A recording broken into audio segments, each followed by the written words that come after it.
Et donc quand cette base-là est présente, tout devient possible. Et tu as confiance dans la vie. Et je crois que c'est ça en tant que parent qu'on doit créer. Salut à toutes et à tous, c'est Alexandre Dana. Un immense merci, car grâce à vous, Métamorphose a dépassé les 90 millions d'écoutes. C'est le premier podcast santé mentale, bien-être, quête de sens en langue française. Grâce à votre soutien, on continue de partager des conseils concrets avec les meilleurs experts. Alors pour ne rien manquer, abonnez-vous sur votre plateforme d'écoute préférée. Si vous pensez que le podcast peut être utile à un de vos proches, partagez-le, c'est la meilleure manière de le faire connaître. C'est parti pour un nouvel épisode de Métamorphose. Métamorphose, le podcast qui éveille la conscience. Les amis, vous connaissez sûrement ce dicton. Faites le métier que vous aimez et vous ne travaillerez pas un seul jour de votre vie. Et si, cette année, vous faisiez de ce dicton une réalité? Pour repenser votre vie professionnelle, je vous recommande chaleureusement notre fidèle sponsor Chance. C'est bien plus qu'un bilan de compétences. En 3 mois seulement, avec l'accompagnement d'un coach professionnel dédié, vous allez pouvoir redéfinir vos objectifs et trouver le chemin vers une vie professionnelle qui vous ressemble. Vous pourrez compter sur le soutien d'une communauté d'entraide engagée, prête à vous épauler et à vous ouvrir son réseau.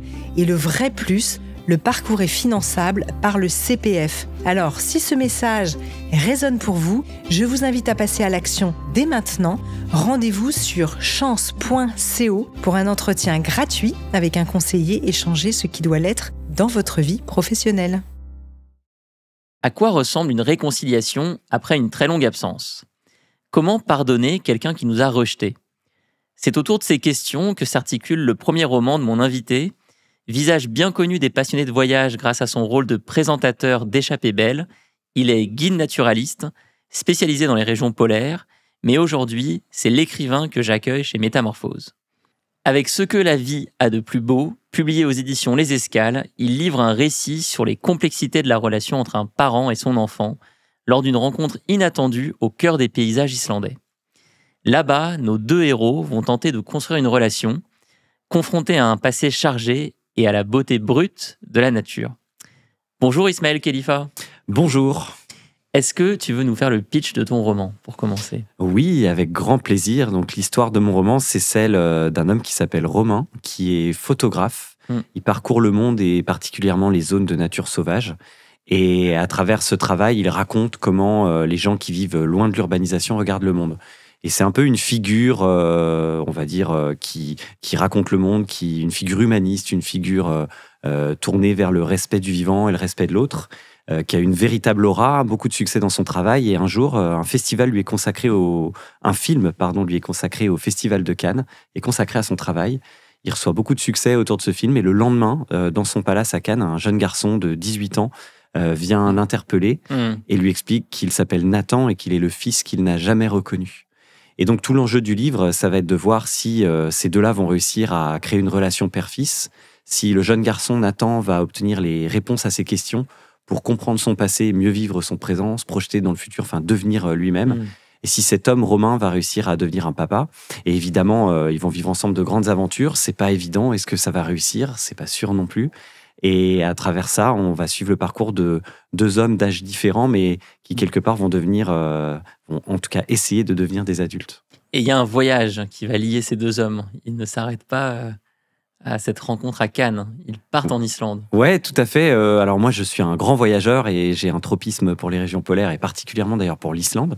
Et donc, ils vont décider d'aller vivre une grande aventure ensemble dans ce pays pour apprendre à se connaître, parce que je pense qu'il n'y a rien de plus fort qu'une randonnée à 2 dans la nature sauvage pour se parler, se connecter et en même temps se laver de tout le superflu. Il n'y a pas de distraction dans le sens où on ne peut pas regarder son téléphone, on ne peut pas se distraire au sens propre du terme, c'est-à-dire regarder ailleurs. On est obligé de discuter avec l'autre, on est obligé de s'impliquer. Et en même temps, comme dans la randonnée, bien physiquement, on travaille. Comme on est fatigué, on prend moins de détours et on se dit les choses plus directement. Donc, je conseille à tous ceux qui ont des problèmes de famille, d'ailleurs, de faire une randonnée avec leurs proches. Ça permet de soulever plein de sujets. D'aller marcher, oui, c'est intéressant parce que tu nous présentes le voyage comme une manière de se connecter avec l'autre, avec la personne avec qui on voyage, plus que comme une manière de s'émerveiller, de contempler, de découvrir de nouveaux paysages. Je pense qu'il y a les deux, parce que quand on part dans la nature sauvage comme ça, faut s'imaginer quand même ce que c'est. On est au milieu de grands espaces où il n'y a aucune construction humaine à l'horizon. On est tributaire du vent, du froid, dans la région du Hornstrandir, qui est une péninsule du nord-ouest de l'Islande. C'est un endroit où, au beau milieu de l'été, on peut avoir des chutes de neige à l'horizontale, comme un très beau soleil le lendemain, et on va croiser sur sa route des renards polaires qui sont chez eux, qui n'ont aucune prédation, et donc qui vont venir s'approcher de nous. Donc on vit quelque chose de très intense, de très puissant, dans sa petite tente battue par les vents. Et donc, il y a à la fois l'émerveillement, il y a à la fois la grandeur des lieux, il y a à la fois la contemplation, et puis en même temps, il y a quelque chose de très humain qui se joue à travers tout ça. Et je crois que, en tout cas, moi, c'est ma vision du voyage. On voyage pour se connaître soi-même en partie, mais on voyage aussi pour connaître l'autre, pour aller le rencontrer et apprendre de lui. Et donc, ce genre de grande aventure permet ça mieux qu'aucune autre. Qu'est-ce qui a le plus nourri ce roman entre ta passion, ton goût pour les voyages et peut-être ta propre histoire familiale, ta relation avec la famille? Alors, comme je l'ai dit, mon héros rencontre un fils qu'il n'a pas reconnu, donc ça, c'est pas mon histoire, très clairement. En revanche, ce livre est né déjà de quelque chose de très personnel. Il se trouve qu'avec ma femme, Alice, on s'est connus en faisant de la randonnée. C'est vraiment ce qui a fondé notre couple. Et en 2016, on vient de se marier et on part faire notre voyage de noces dans cette réserve du Hornstrandir. Donc, faut imaginer le truc. On arrive avec un gros avion, puis on prend un petit avion, puis on prend un bateau de 10 places, puis un tout petit Zodiac qui nous dépose sur une plage et qui nous dit rendez-vous dans 10-15 jours parce qu'il n'y a aucun autre bateau qui viendra dans cette période-là. Et on sait qu'on ne va pas croiser d'êtres humains pendant au moins 72 heures si on a de la chance. Et donc là, on se retrouve à marcher et d'un coup, il commence à pleuvoir, mais un truc de dingue. Là, on se demande un peu ce qu'on fait là. On traverse ces grands espaces et en même temps, nous, c'est ce qui nous nourrit avec Alice. C'est l'amour de la nature, l'amour d'être là. Et moi, progressivement, cette histoire naissait en moi. Je ne saurais pas te dire pourquoi réellement. Et je lui raconte ça un jour où on fait une pause. Elle me dit, peut-être qu'un jour, tu écriras cette histoire. Et donc, je l'ai écrite il n'y a pas si longtemps. Il m'a fallu du temps. Je l'ai posée sur le papier avec une joie immense. Ça n'a pas du tout été une douleur pour moi de faire ce roman. Ça a été au contraire quelque chose de lumineux. Et à la fin, en le relisant, je me suis dit, mais en fait, sans même m'en rendre compte, j'ai touché un sujet qui me concerne et qui concerne plein d'individus et plein d'hommes notamment. C'est les liens qu'on entretient avec nos pères. Je crois qu'il n'y a pas un homme qui s'est posé la question, qui est parti à la recherche de la reconnaissance de son père dans sa vie. C'est quelque chose qui fait les hommes, surtout qu'il y a un mélange de générations entre les 30-quarantenaires, un peu plus dans l'ouverture et l'émotion, et les anciens qui sont un peu en mode Clint Eastwood. Donc, un homme ne parle pas, ne danse pas et ne dit pas ses émotions. Et pire encore, il ne pleure pas. Et je me suis rendu compte que j'avais écrit un livre qui touchait un sujet universel. Donc, sans même m'en rendre compte, c'est aussi mon histoire personnelle que je racontais à l'intérieur, puisque mon père est exactement ce genre d'homme, même si ça ne l'empêche pas de m'aimer profondément. Et ça, j'en ai jamais douté. Oui, on peut renvoyer d'ailleurs tous ceux qui nous écoutent sur les épisodes de Métamorphose qui sont dédiés à cette redéfinition du masculin que tu viens d'évoquer et qui est très présente aujourd'hui. Est-ce que écrire un roman, c'était aussi une manière de sensibiliser le lecteur à certaines causes? On sait que tu es très engagé sur la cause environnementale, tu es très engagé sur la défense de la nature. Est-ce qu'avec ce roman, tu voulais alerter d'une autre manière? Alerter, honnêtement, non, parce que je crois qu'on alerte déjà beaucoup et que aujourd'hui, ce discours est, comment dirais-je, on voit qu'il est assez contre-productif et à raison aussi, parce que moi, j'en suis. Alors, les produits extrêmes comme moi sont souvent significatifs, mais je pense qu'on a tellement fait de l'alerte à titre individuel sur ces sujets que du coup, on n'arrive plus à vivre avec nos propres paradoxes. Enfin, tu vois, moi, je suis pour la préservation de la planète et j'ai un bilan carbone qui est plus élevé que tous les gens qui travaillent ici, tu vois.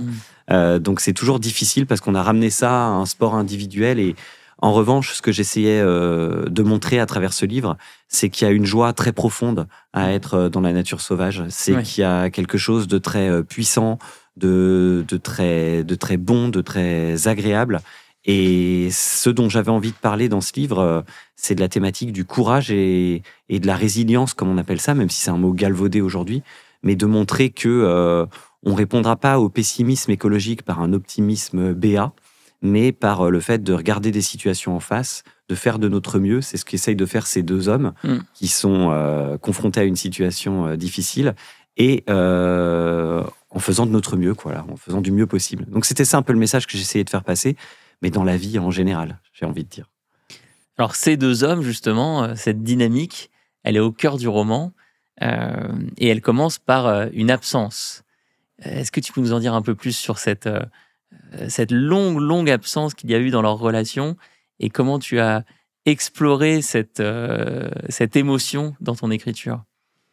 L'absence, c'est celle de ce père, Romain. Son garçon Nathan est né et il ne l'a jamais vu. Il sait qu'il existe, mais pendant 18 années, il n'a eu aucun contact avec lui.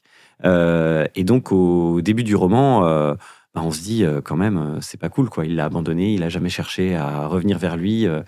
On va voir que l'histoire est un petit peu plus compliquée au fur et à mesure du roman, même si je ne vais pas tout révéler. Mais cette absence de père, pour moi, elle était majeure. Et surtout, ce que je constate depuis que le livre est sorti en octobre dernier, c'est qu'il y a énormément d'hommes qui viennent me voir pour me dire « Vous avez raconté mon histoire ». Et énormément de femmes, notamment d'hommes âgés, c'est assez drôle, qui viennent m'acheter le roman pour leur mari qui n'osent pas l'acheter eux, parce qu'ils savent de quoi ça parle. Et donc, je me suis rendu compte que cette absence des pères, c'est quelque chose qui est quasiment civilisationnel, si on regarde certaines générations. Ça fait pas si longtemps, finalement, que les pères sont présents à la maison, que les pères se posent la question du partage des tâches. Et avant, on glorifiait les papas qui partaient pour le travail, le grand absent, qui était glorifié justement pour son absence. Et là, on est en face d'un jeune homme qui, lui, a besoin de la présence de ce père pour savoir qui il est. Et je pense que la construction d'un enfant, elle est essentielle et elle passe beaucoup par ce lien qu'on a à nos parents qui vont nous expliquer qui nous sommes à travers l'exemple qu'ils nous donnent, quoi. Et qu'est-ce que tu as appris justement en écrivant et en discutant avec toutes ces familles sur l'absence des pères? Est-ce qu'elle est uniquement due à cette image passée, ce rôle passé de celui qui va ramener la nourriture, qui va aller chercher le salaire à l'extérieur, ou est-ce qu'elle s'explique aussi peut-être par une peur de prendre ses responsabilités?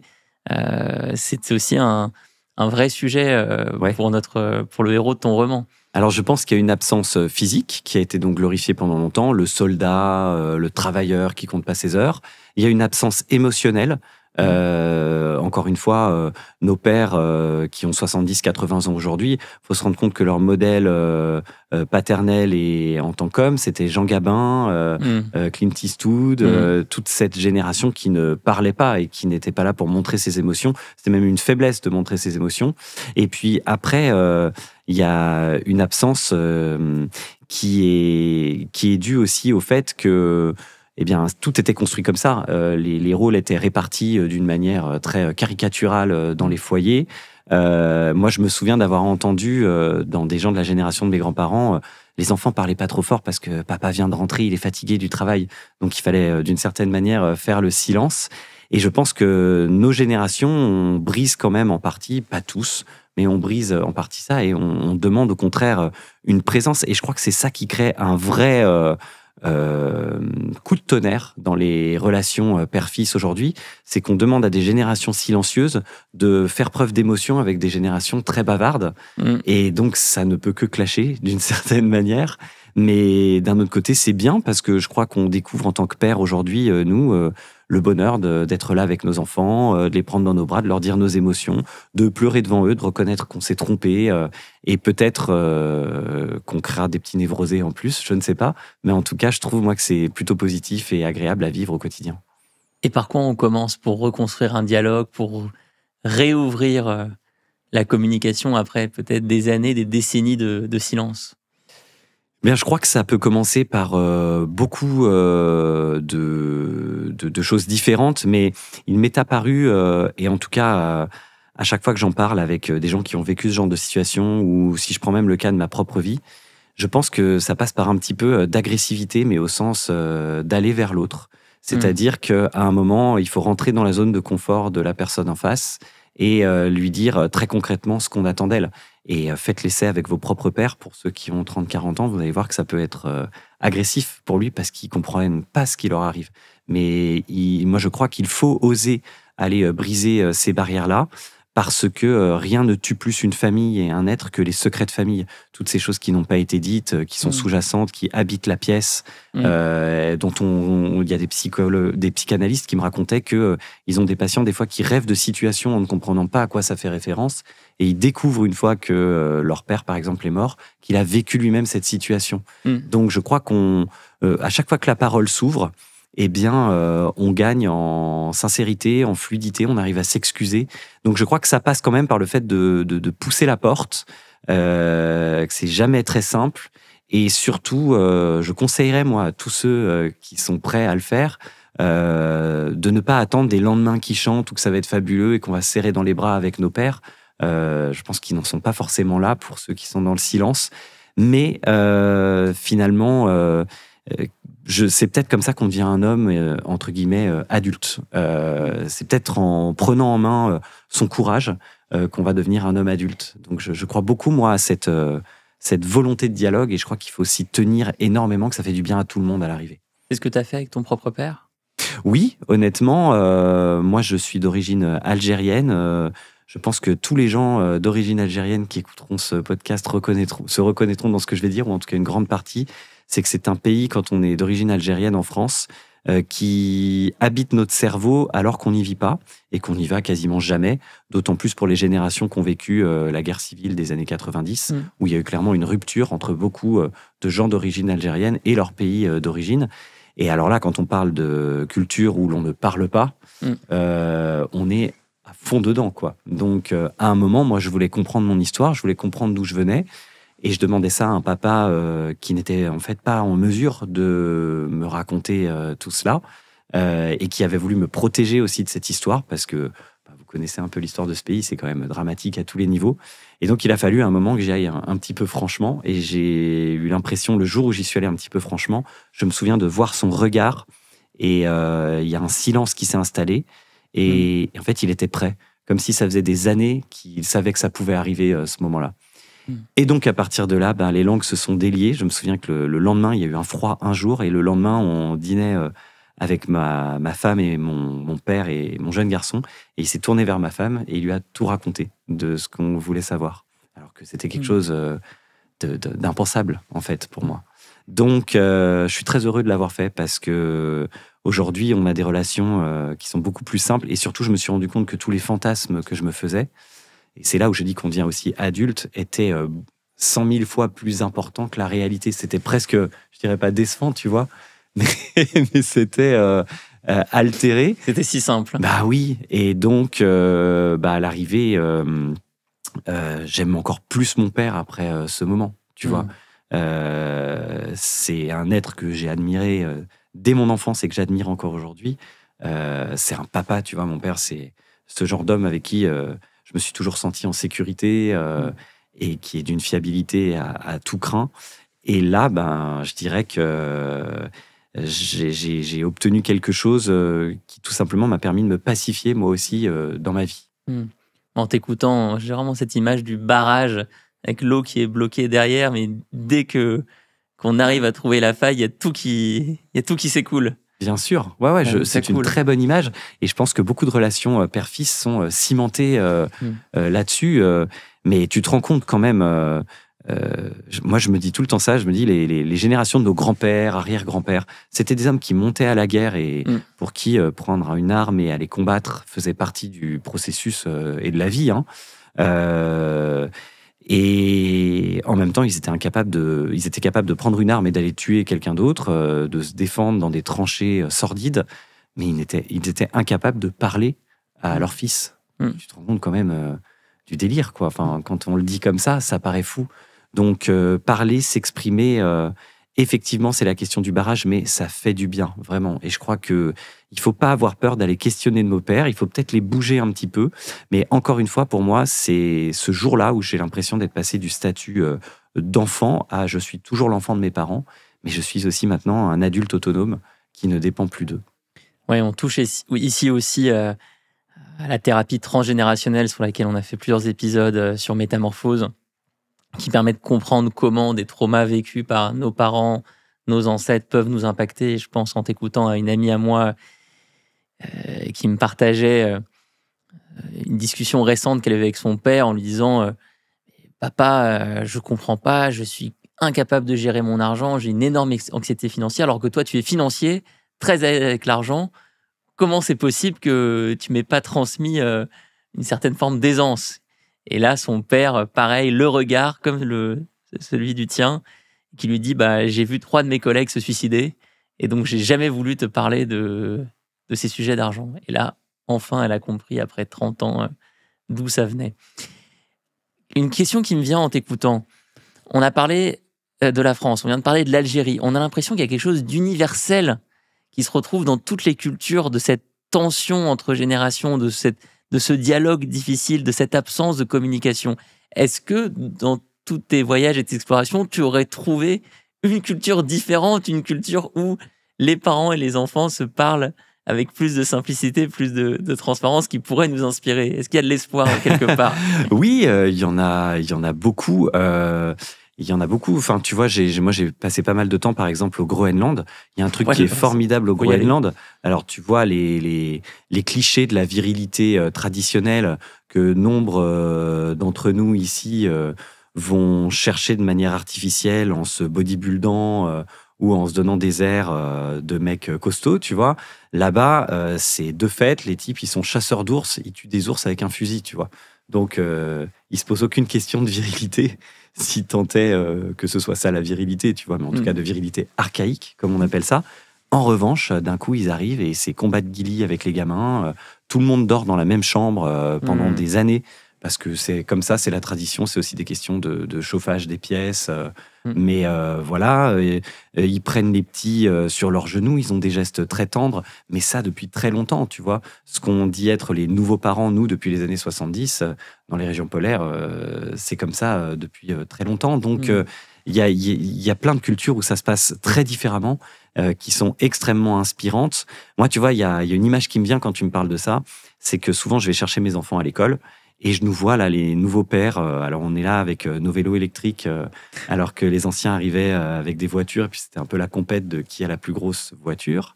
Et nous, on est là avec nos vélos électriques à se poser des questions. Ce matin, je lui ai crié dessus. J'ai peut-être un peu exagéré, mais en même temps, j'étais fatigué. Donc, on est passé de parents qui ne doutent pas assez à parents qui doutent peut-être un petit peu trop. Et je me souviens, moi, j'avais eu un épisode comme ça avec mes enfants. Je pars en tournage au Sénégal. Je suis en train de me poser toutes ces questions et j'arrive dans un village et où là, je vois des papas, tu vois. Vraiment, donc des mecs qui ont mon âge, papas sénégalais, ils sont là comme ça. Ils ont une assise extraordinaire. Ils sont magnifiques dans leur boubou. Enfin, tu vois, ils en imposent direct. Et je vois 2 petits garçons qui commencent à se taper dans la rue. Et je vois tous ces papas qui regardent et qui laissent faire. Et puis au bout d'un moment, après avoir laissé faire, ils arrivent et ils interrompent tout le monde. Mais avec une autorité naturelle, tu vois, ça ne se discute pas. Et puis après, ça part en rigolade, ils chicanent un peu les petits. Et je demande à un de ses pères, mais pourquoi vous n'êtes pas intervenu plus tôt? Parce que tu vois, nous, dans nos sociétés actuelles, on aurait sauté, on aurait fait une longue diatribe sur la violence, tu vois. Et le mec me dit, tu sais, la vie est dure. Et le petit, là, il a tendance à trop se laisser faire. Donc on les a laissés se taper un petit peu parce qu'il faut qu'il apprenne à se défendre. Bon, par contre, après, on intervient pour dire que la violence ne doit pas avoir lieu. Mais j'ai trouvé ça tellement juste, tu vois, comme attitude. Et je me suis rendu compte que c'est juste une question de posture. Je pense qu'on souffre, les parents d'aujourd'hui, d'un marketing de la peur qui nous scie les jambes, avec tous ces bouquins qui nous expliquent que la parentalité est un gros problème et qu'ils vont nous donner la réponse. Donc c'est ça le marketing de la peur. Et qui derrière font qu'on se pose trop de questions. Et moi, j'ai envie de dire, faisons-nous confiance, soyons comme ce papa sénégalais, en fait, tu vois. Alors, il a plein de défauts, sans doute, il n'y a pas de souci, et je ne sacralise aucune culture, moi, en ce qui me concerne. Mais en tout cas, eh bien, il est clair sur ses bases, parce qu'il veut d'abord bien faire pour son gamin. Et je crois qu'à partir de là, tout est possible et on peut avoir confiance en nous. Dans le roman, il y a aussi le thème de la réparation d'une absence, outre la réouverture du dialogue, avec un père qui essaye de se faire pardonner. Par quoi on commence? Pour réparer? Pour réparer une absence. C'est une très bonne question, ça. Je pense que finalement, ce livre, c'est l'éloge de la franchise et de l'authenticité. C'est-à-dire qu'on peut s'être trompé dans une vie d'une manière même assez radicale. Je trouve qu'on est dans une époque où on veut toujours avoir une morale aux histoires et on veut toujours avoir un camp du bien et un camp du mal, et qu'on fait complètement erreur avec ça, parce que la vie est une succession de nuances. On est un salaud un jour, on est le Mahatma Gandhi le lendemain, et puis on va être absent une autre fois, peut-être trop présent la fois d'après. Mais je pense que quand on est sincère, honnête, et qu'on arrive à dire qu'on s'est trompé, eh bien, on vit tout simplement mieux. Alors moi, je suis exemplaire de rien du tout. Simplement, mes 2 garçons qui ont 6 ans et 4 ans, et notamment le premier qui a une grosse personnalité, la langue bien pendue, m'ont remis en question comme aucun adulte n'a su le faire dans mes 40 premières années. Et d'ailleurs, c'est pas un hasard si ce livre arrive au moment où moi je suis papa, parce que mon fils, de manière hyper frontale, il m'a balancé mes défauts en pleine figure. Et je l'aime tellement, ce gamin. Il est au-dessus de tout pour moi. Avec son frère, c'est l'alpha et l'oméga de ma vie. Je pourrais mourir pour ces gens-là, tu vois, pour ces 2 petits gars. C'est clair, alors que avant, certes pour mon épouse, mais j'ai jamais vraiment ressenti ça, tu vois. Qu'à partir du moment où il me renvoie mes défauts dans la figure, je change. Et là, je me suis rendu compte qu'en tant que père, et en plus en tant qu'homme quarantenaire, parce que attention, c'est encore un autre truc ça, j'avais 2 solutions. Soit je me murais dans la fierté, dans le silence, en me disant « Oh, ça va... tu vas arrêter de me saouler », comme plein d'hommes disent, moi on m'emmerde pas, j'en peux plus moi de cette phrase chez les mecs. Soit j'avais la possibilité de dire, tiens, bah, si je t'écoutais, t'as beau avoir 4 ans, ta parole a de la valeur, parce que souvent la parole des enfants a été minorée dans le passé. C'était un peu tais-toi et passe ton bac d'abord, quoi. Et donc j'ai décidé de l'écouter. Ça m'a coûté des nuits très dures, parce que ça me faisait tellement réfléchir que... Enfin, ces enfants m'ont bouleversé. Et ce que je trouve génial, c'est qu'ils ont même fait progresser leurs grands-parents. Tu vois, des gens de 80, 75 ans, ils arrivent à les faire progresser. Et donc, j'ai découvert à travers eux, en toute humilité, et ça m'a fait beaucoup réfléchir à des erreurs du passé, que lorsqu'on accepte de reconnaître qu'on s'est trompé, mais la vie est tellement plus simple. Ça ne veut pas dire qu'il faut rentrer dans un process stalinien en disant en permanence... qu'on s'est trompé et se flageller, tu vois. Mais simplement reconnaître à un moment qu'on s'est trompé, qu'on est allé trop loin, qu'on n'aurait pas dû faire comme ça. S'excuser, c'est une vraie force. Et en plus, ça permet derrière d'être aussi plus exigeant. Et avec un enfant, ça te permet... Tu vois, avec mon fils, on a une phrase, parce qu'il y a un truc qui a très bien marché. C'était difficile entre nous au début, tu vois. On avait du mal à se trouver. Et aujourd'hui, souvent, il arrive que je lui dise... il avait des colères vraiment intenses, que je lui dise, bah, tu vois... t'as fait beaucoup d'efforts et t'as réussi. Et lui, il me répond, ouais, mais t'as fait des efforts en même temps que moi. Et tu vois, quand il me répond ça, ça montre la lucidité que peuvent avoir les enfants. Et moi, je suis hyper fier, parce qu'on a réussi à bâtir ça, même s'il n'a que 6 ans aujourd'hui. Dans ces 6 premières années, on a réussi à bâtir ça. Donc, je le fais progresser en tant que papa, et lui, il m'a fait progresser en tant qu'homme, quoi. Et on retrouve la même dynamique dans ton roman, entre ce père et ce fils, même si le fils est bien plus âgé dans le roman. Tu as vraiment créé une dynamique où ils grandissent tous les 2 et ils s'influencent mutuellement. C'est pas du tout unidirectionnel. Oui, parce que moi, ce pourquoi je plaide, c'est que c'est pour la fin des hiérarchies dans les familles. C'est-à-dire qu'il y a un respect évident pour les aînés. Mes enfants respectent leurs grands-parents, comme ils respectent d'ailleurs tous les adultes.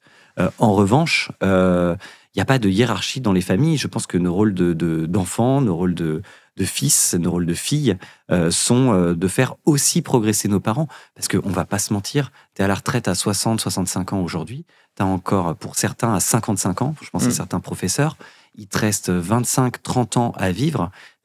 Pour beaucoup de gens, notamment d'hommes de cette génération qui n'ont pas préparé leur retraite, ils se retrouvent à regarder les chaînes d'infos en continu toute la journée, à être dans une forme de sédentarité. Et là, au bout d'un moment, si t'as pas des enfants, des petits-enfants qui viennent dire « Attends, tranquille, le monde n'est pas que ce que tu vois sur ces chaînes-là, il y a autre chose qui peut se passer », et les éveiller, on a des personnes âgées formidables qui déclinent, en fait. Et ça, c'est hyper triste quand on atteint un certain âge.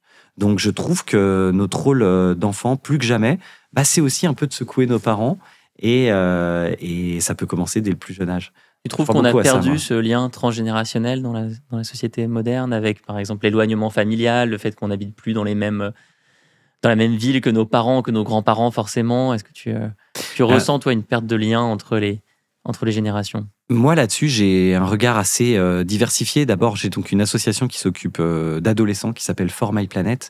Et un des gros travaux qu'on mène à l'intérieur, c'est justement de permettre aux adolescents qu'on prend en charge, qui travaillent avec nous, qui sont des collégiens et des lycéens, d'aller rencontrer, par exemple, une de leurs actions. Ils mènent des actions pour leur environnement proche et pour les plus faibles. Une de leurs actions, c'est d'aller décloisonner des maisons de retraite.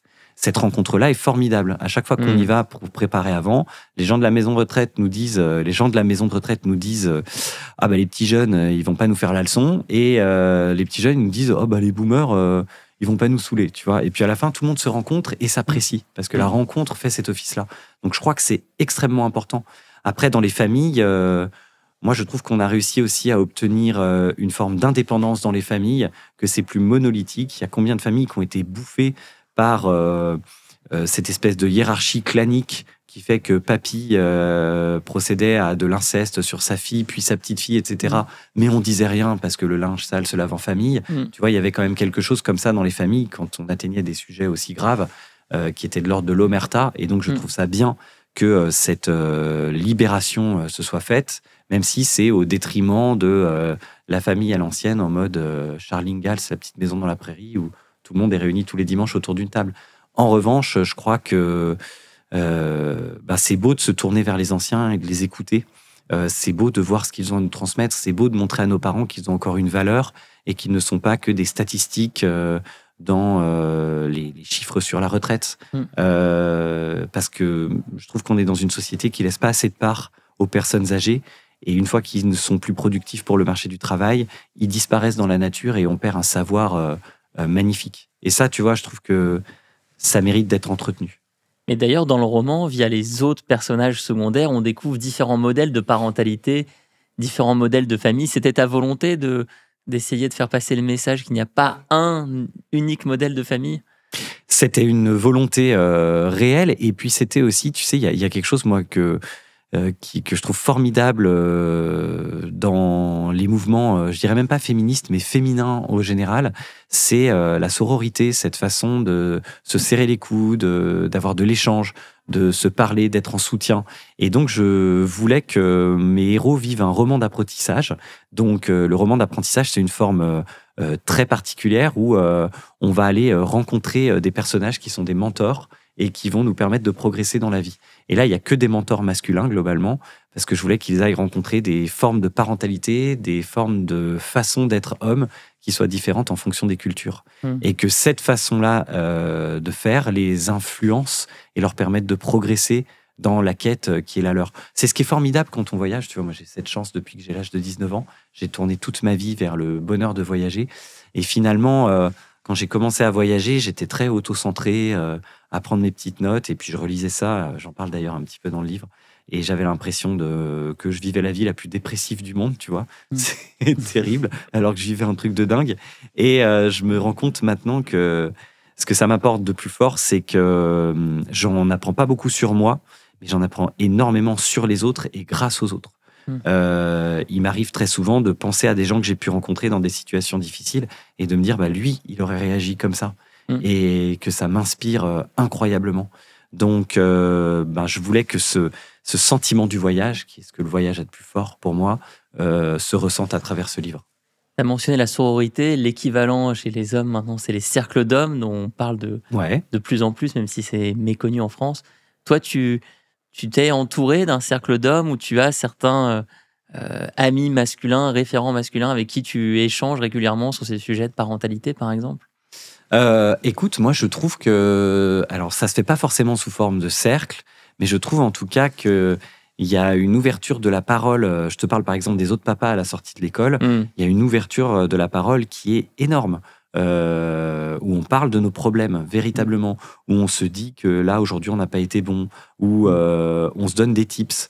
Alors c'est peut-être pas majoritaire au regard des statistiques sur la charge mentale et autres. Enfin, il faut toujours un peu pondérer ce propos. Mais je pense aussi que les statistiques ont ce défaut de plaquer des schémas généraux sur tant de situations particulières.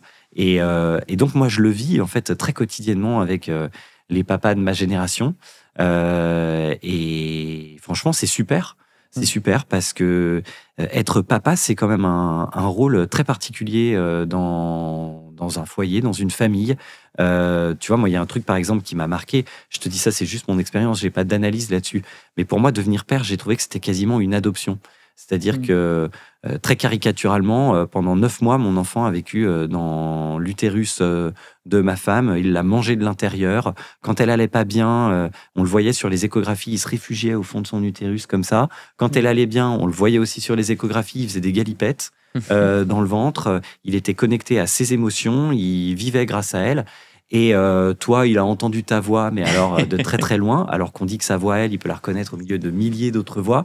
Et puis un jour, il arrive et hop, naturellement, tu devrais être un papa, tu vois. Alors que c'est impossible. Tu as une relation à construire avec eux. Ça passe par beaucoup de choses, le toucher, s'occuper de lui, les mots. Nous, on construit une relation. Et donc, c'est quelque chose qui est très singulier, qui crée aussi beaucoup de troubles dans énormément de couples. Parce que quand on dit prendre sa place de père, c'est quelque chose qui, à la fois, tu prends ta place et on doit te laisser ta place aussi. Et c'est quelque chose en plus, allez, je vais te dire la vérité, ma vérité, c'est quelque chose en plus qui va un peu à contre-courant d'une forme de, j'aime pas le mot bien-pensance, mais de pensée très formatée de l'époque, qui est que quand je dis laisser sa place, c'est que beaucoup d'hommes ressentent dans leur couple ce que des femmes peuvent ressentir par exemple dans le monde du travail. C'est-à-dire que tu sens qu'il peut y avoir des fois un pouvoir de la maman avec son enfant, avec qui elle est en Wi-Fi. Et toi, tu vois, derrière, il faut qu'on te laisse une place au milieu de cette relation qui est extrêmement nourrissante pour beaucoup de mères. Et tu les vois là, tous les deux, qui sont comme des toxicomanes avec leur drogue, quoi. Tu vois, ils se roulent l'un sur l'autre. Vas-y que je t'allaide, je me réveille dans la nuit, t'es là, tu me prends sur ton sein tout chaud. Et toi, t'es là à côté, tranquille. Alors, tu fais l'erreur complète de te réveiller par solidarité. Résultat, le lendemain, tout le monde est éclaté et on s'engueule au petit-déj, tu vois, alors que tu ferais mieux de bien dormir avec des boules qui ess et d'être en forme le lendemain matin, enfin, tu vois. Et je pense que l'implication des pères aujourd'hui crée de nouveaux troubles et de nouvelles recompositions et de nouveaux équilibres à trouver. Comment tu as trouvé, toi, ta place de père? Moi, quoi, les premiers gestes, les premières actions? Eh ben, écoute, selon les enfants, ça a été différent. Moi, comme tu l'as compris, la nature ne me fait pas peur. Donc, j'ai demandé aux sages-femmes qui accouchaient mes enfants si je pouvais le faire avec elles. Et comme les 2 accouchements se passaient bien, j'ai eu la chance de pouvoir sortir mes enfants. Donc là, je te jure qu'il faut être prêt. Hein. Il y a du placenta de partout. C'est un truc auquel tu ne t'attendais pas. De toute façon, c'est ce qui est formidable dans la parentalité, c'est que tu découvres l'autre dans des façons d'être que tu n'aurais jamais imaginées. Ça pousse toutes les émotions extrêmement loin, tu vois. Et donc, il y a eu un contact très naturel en fait avec eux dès le départ. Et sur le 2e accouchement, mon épouse n'avait pas de péridurale. C'est des accouchements, là, tu vois ta femme accoucher comme ça. Je te jure que tu as envie de lui construire un temple après parce que tu te dis, mais moi, j'aurais pas supporté 10% de cette douleur. Et après, il y a un truc qu'on fait beaucoup aujourd'hui, c'est quand l'enfant sort du ventre, on lui fait faire du pot à pot avec sa mère pour créer tout de suite ce contact, ça facilite l'allaitement, etc. Et là, ma femme ne pouvait pas le faire, donc la sage-femme m'a dit, mettez-vous torse nu et prenez le petit, c'est vous qui allez faire le pot à pot. Donc j'ai ce petit qui vient de sortir, tu vois, contre moi. Et j'ai gardé, je sais pas combien de temps, 1h30, 2 heures sur moi, comme ça, à lui faire du pot à pot, tu vois. Et ça a créé un lien très très fort d'entrée de jeu. Et moi, en fait, c'est beaucoup passé par le lien physique que j'ai pu créer avec mes enfants. Parce qu'en plus, comme je pars beaucoup pour mon travail, le grand absent, quand je reviens, il faut que ce soit intense, tu vois. Et j'ai besoin pas de récupérer le temps perdu, mais d'habiter l'espace d'une manière très forte et qu'on habite notre espace commun en étant dans un lien extrêmement puissant. Donc, cette relation que j'ai d'abord créée d'un point de vue physique, ensuite... Inspirée par le Groenland. Ouais, mais oui. Et ensuite, je l'ai créée d'un point de vue du partage.